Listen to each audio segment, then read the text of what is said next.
বাড়িতে থাকবো না। আমি আমি সেই ট্রেনে পালিয়ে যাব। আমি আমি এই বাড়িতে থাকবো না।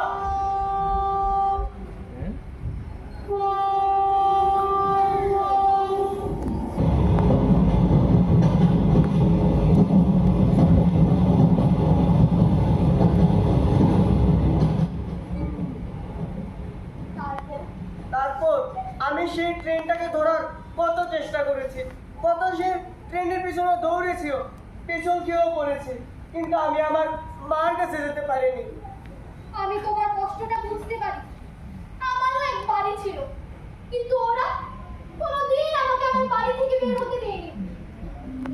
সারা জগৎ আমি আমার জানালা দিয়ে দেখতাম।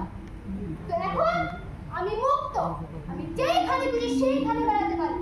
তুমি তো মুক্ত, তুমি তো যেইখানে খুশি সেইখানে যেতে পারো।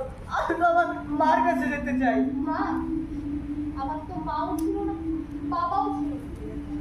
বড় হয়েছি সে এক টাকার কাছে, আর তুমি মা নিয়ে কাঁদো।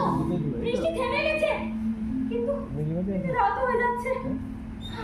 আমার মা যে বড় অসুস্থ, আমি আমার মার কাছে যেতে চাই। আমি আমার ফুল এখনো বিক্রি করিনি।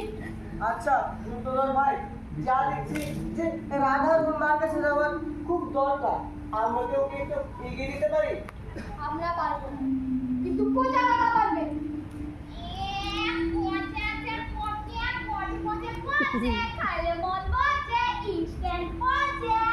শুনো বাবা, আমি আর ও রাধাকে ওর মার কাছে দিয়ে আসতে পারবো না। আচ্ছা, তাই আমি এই দায়িত্ব তোমাকে দিলাম। মনে আছে তো তুমি আমার ঋণী?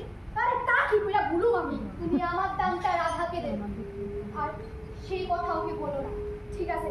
আমি কইতাম না। তাই বাবা, এ মা, চলো চলো, তোমার এই ফুল ফুল আমার কাছে দাও। তুমি আমায় নিয়ে যাবে? আরে ও আমি তো নিয়ে যাবো। এই টাকাটা ধরো, তুমি এখানে দেবো। আমার হাতে পায়ে ব্যথাও চলে গেছে, আমার জ্বরও সেরে গেছে।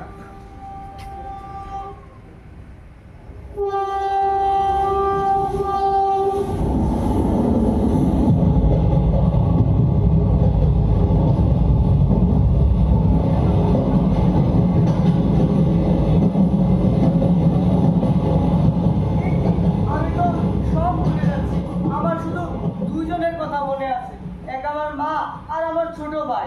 হ্যাঁ, কি আর ট্রেনে যাওয়ার ইচ্ছে করছে না? না, এখন আর যাওয়ার ইচ্ছা করছে না।